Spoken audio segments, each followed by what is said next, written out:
और अम्मा ने खासकर कहा है कि गोल वाले बैंगन लेकर आ जाना, उन्हें बैंगन का भरता खाना है। पिछली बार भी उन्होंने बैंगन मंगाए थे, आप भूल गए थे, पर इस बार याद से बैंगन ले आना। अरे भाई, 1 सेकंड के अंदर तुमने इतनी बार बैंगन बैंगन बोल दिया है कि अब तो मैं उसे भूल ही नहीं सकता। ये अम्मा भी ना, पता नहीं इन्हें बैंगन का भरता इतना क्यों पसंद है। सुरेश सामान की लिस्ट लेकर बाजार चला जाता है और थैला भरकर सब्जी खरीद लाता है। हे भगवान, इतना याद दिलाने के बाद भी आप बैंगन लाना भूल गए। अब अम्मा मुझे सुना सुना कर मार डालेंगी। उन्हें तो लगेगा कि मैंने जानबूझकर आपको नहीं बताया। ये लो, मैं भी यही सोच रहा था रास्ते भर कि कौन सी ऐसी सब्जी है जिसे मैं भूल गया। अच्छा, तुम एक काम करो, ये सामान देखो, मैं भागकर बैंगन खरीद लाता हूँ। सुरेश वापस बाजार की तरफ चल देता है। अंधेरा हो चुका था, तभी उसे एक आदमी अपनी रेहड़ी को लाते हुए दिखाई देता है। उसकी रेहड़ी पर केवल 2 बैंगन रखे थे। अरे भाई, बैंगन कैसे दिए? अरे बाबूजी, सारे बैंगन बिक गए हैं, बस ये 2 बचे हैं। इनका क्या मोल भाव करना, 20 रुपए में ले जाओ। ये लो भैया, 20 रुपए पकड़ो और ये दोनों बैंगन दे दो। अगर आज बैंगन घर नहीं पहुँचे तो मेरी माँ तो मेरा बैंगन का भरता बनाकर खा जाएगी। सब्जी वाला हंसते हुए वो दोनों बैंगन सुरेश को पकड़ा देता है। घर आने पर वो बैंगन रूपा को दे देता है। अरे देख लिया तेरा प्यार सुरेश, सारी सब्जी याद रहती है तुझे, बस बैंगन याद नहीं रहते। हाँ, अरे अम्मा, तुम्हें पता है ना कि बैंगन की सब्जी मुझे इतनी खास पसंद नहीं है। तुम्हें न जाने सब्जी में ऐसा क्या मिलता है। हाँ हाँ, अब तो तू ऐसा ही बोलेगा। रूपा, अरे ओ रूपा, अब रात हो गई है, अभी रहने दे। कल सुबह तू मेरे लिए चटपटा सा बैंगन का भरता बना देना, ठीक है? ठीक है अम्मा। अगले दिन सुबह। देखो भाई, मेरे ऑफिस के लिए तुम टिफिन में कुछ और बनाकर दे देना। भगवान के वास्ते वो बैंगन का भरता तो बिल्कुल मत देना। अम्मा के लिए दोपहर में बना देना।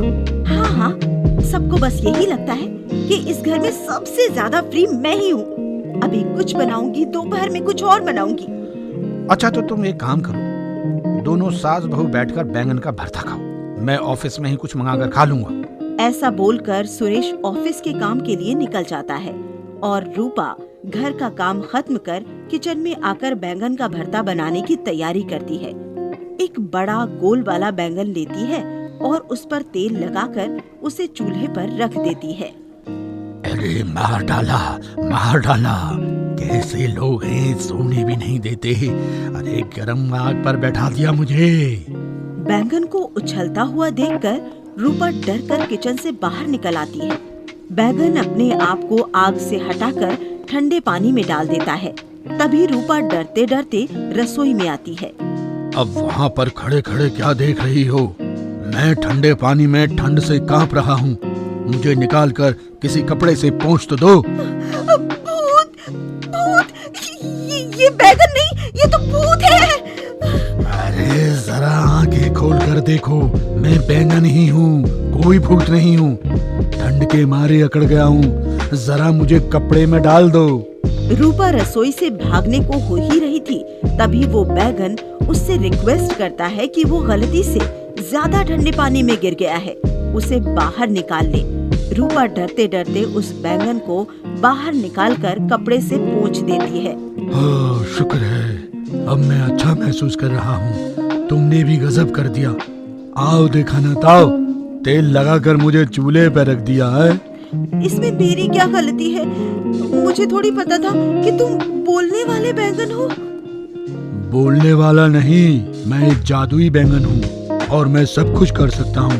बताओ तुम्हें कौन सा काम करवाना है? फिलहाल तो दोपहर के खाने का समय हो गया है। अगर आज अम्मा को बैंगन का भरता ना मिला तो मेरा भरता बना देंगी। बस इतनी सी बात, तो ये लो। जादुई बैंगन अपने हरे डंठल को इधर उधर हिलाता है। रूपा देखती है कि रसोई में तरह तरह का खाना बना रखा हुआ है, जिसमें बैंगन का भरता भी है। तभी अम्मा रसोई में आती है। अरे रूपा, क्या कोई मेहमान आने वाला है? तुमने तो मुझे बताया ही नहीं। इतना सारा खाना, और वो भी इतना स्वादिष्ट, लाजवाब। नहीं नहीं अम्मा, मेहमान तो कोई नहीं आ रहा, बस ये तो इस जादुई बैगन ने अपना जादू दिखाने के लिए रख दिया है। जादुई बैगन? अरे तेरा दिमाग तो ठीक है। अरे ये जादू की कहानियां तो मेरे बचपन में मेरी दादी और नानी सुनाया करती थी। आज कहाँ जादू रह गया है। आज तो टीवी चलता है, फोन चलता है, जादू थोड़े चलता है। अरे अम्मा, जादू भी चलता है। सही से देखो, मैं जादुई बैंगन हूँ। बैंगन की आवाज सुनकर बैंगन की तरफ देखती हैं और उछल पड़ती हैं। क्या हुआ अम्मा, तुम तो चौंक गई? देख लिया, अब भी जादू चलता है। ये भगवान, ये मेरी आंखें क्या देख रही हैं? ये तो सचमुच में जादुई बैंगन है। कैसे पटर पटर बोल रहा है। अम्मा, बोल ही नहीं रहा हूँ, बल्कि इतना स्वादिष्ट खाना भी लगा दिया है। जरा खाकर तो बताओ। रूपा और अम्मा खाना खाने बैठ जाते हैं। खाना इतना लाजवाब था कि वो दोनों भूख से ज्यादा ही खा लेती हैं। हे भगवान, इतना सारा खाना खा गई हूँ कि पेट भी फटने को हो रहा है। अम्मा बिल्कुल सही कह रही हो, मेरी भी ऐसी ही हालत हो रही है। अरे मेरे होते हुए परेशान होने की जरूरत नहीं है। वो खाना तो मैं अभी छूमंतर कर देता हूँ। थोड़ी ही देर में वो दोनों अपने आप को पहले जैसा महसूस करती हैं।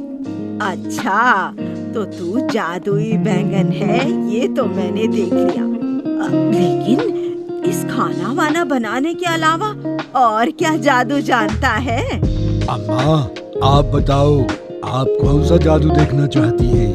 मेरे गांव में बड़ा सा हिंडोला लगा करता था झूलने के लिए।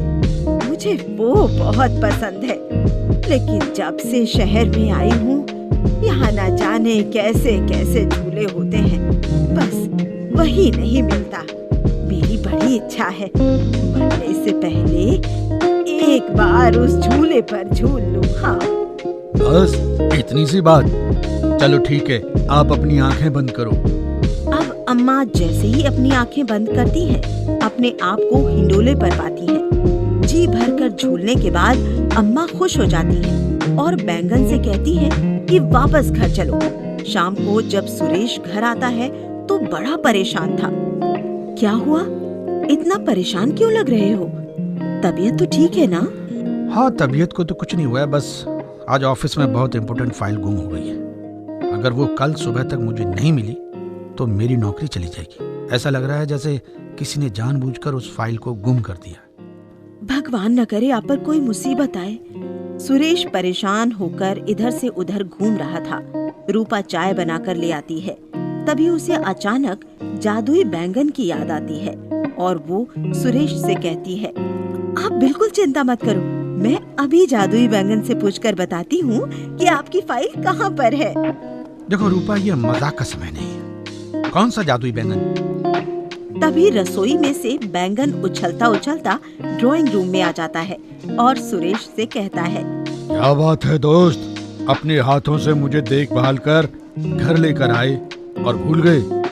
चलो वो सब तो हम बाद में बैठकर बात करेंगे। अच्छा, तो तुम्हारी परेशानी ये है कि तुम्हारी इम्पोर्टेंट फाइल गुम हो गई है। तुम्हारा अंदाजा बिल्कुल सही है। तुम्हारा ही दोस्त किशोर ने वो फाइल उठाकर अपने ऑफिस की टेबल की ड्रॉ में रखी हुई है। किशोर ने? मैं तो उसे अपना अच्छा दोस्त मानता हूँ। आखिर उसने मेरे साथ ऐसा क्यों किया? क्योंकि उसे पता था कि फाइल के दिखाने के बाद तुम्हारी प्रमोशन पक्की है, जबकि उसकी अभी प्रमोशन दूर दूर तक भी नहीं है। खैर, तुम इन सब बातों को छोड़ो। कल सुबह जब तुम ऑफिस जाओगे, वो फाइल तुम्हें अपनी टेबल पर मिलेगी। तुम्हारा बहुत बहुत धन्यवाद दोस्त, तुम्हारी वजह से मेरी नौकरी बच गई। धन्यवाद देने की जरूरत नहीं है, ये तो मेरा काम है जिसमें मुझे बहुत मजा आता है। वैसे बड़ी हैरानी की बात है, उस दुकान वाले के पास में 2 ही बैंगन थे, उन्हें मैं ले आया। उसमें से एक जादुई बैंगन है। लगता है मेरी किस्मत बहुत अच्छी है। हाँ, मुझे भी लगता है तुम्हारी किस्मत बहुत अच्छी है, क्योंकि मैं पूरा टाइम उस दिन सबके हाथों में आने से खुद को बचाता रहा और आखिर में देखो तुम्हारे हाथों में आ ही गया। चलो भाई, अब तो हाथ मुंह धो लो। आपकी फाइल का मामला तो सुलझ गया है ना? सब लोग खाना खाने बैठ जाते हैं। जादुई बैंगन वहीं सोफे पर आराम से बैठा हुआ था। इस बैंगन को देखकर तो सचमुच मुझे बड़ी हैरानी हो रही है। जादुई बैंगन, वो भी हमारे घर। पर सुरेश बेटा, मैं सोच रही थी अगर जादू देखना ही है तो क्यों ना आज उन सब गरीब बच्चों की मदद करें जिनके पास उनकी जरूरत की चीजें भी नहीं हैं। अरे वाह माँ, तुमने तो बड़ा अच्छा सोचा। मैं भी यही सोच रहा था कि खाली बैठे बैठे मैं क्या करूं। हाँ माँ, ये सही रहेगा। परसों तुम्हारा जन्मदिन भी है। तुम्हारे जन्मदिन के उपलक्ष्य में हम गरीबों की मदद कर देते हैं। देखो भाई, मुझे तो कोई आपत्ति नहीं है, पर मैं ज्यादा दिन एक जगह पर नहीं रह सकता। मैं 1 हफ्ते तक यहाँ रुकूंगा। जो काम करवाना है इस 1 हफ्ते के बीच में ही करवा लो। अच्छा, ऐसी बात है? तुम सिर्फ 1 हफ्ते के लिए हमारे पास हो, फिर उसके बाद कहाँ चले जाओगे? मैं जादुई बैंगन हूँ। मैं उन्हीं लोगों के पास अपने आप पहुँच जाता हूँ जिन्हें मेरी जरूरत होती है। अगले दिन सुबह सुरेश जब अपने ऑफिस जाता है तो उसे फाइल अपनी टेबल पर ही मिलती है। वो अपने बॉस को सारी फाइल दिखाने के बाद प्रमोशन पा जाता है। घर आने पर वो बहुत खुश था और अगले दिन वो जादुई बैंगन की मदद से अपनी माँ के जन्मदिन पर सभी बच्चों को अच्छे अच्छे उपहार गिफ्ट देता है और बहुत सारे जरूरतमंद लोगों की मदद करता है। जादुई बैंगन भी कुछ दिन सुरेश के यहाँ रहने के बाद अपने आप एक रात वहाँ से गायब हो किसी और दूसरे जरूरतमंद के पास चला जाता है।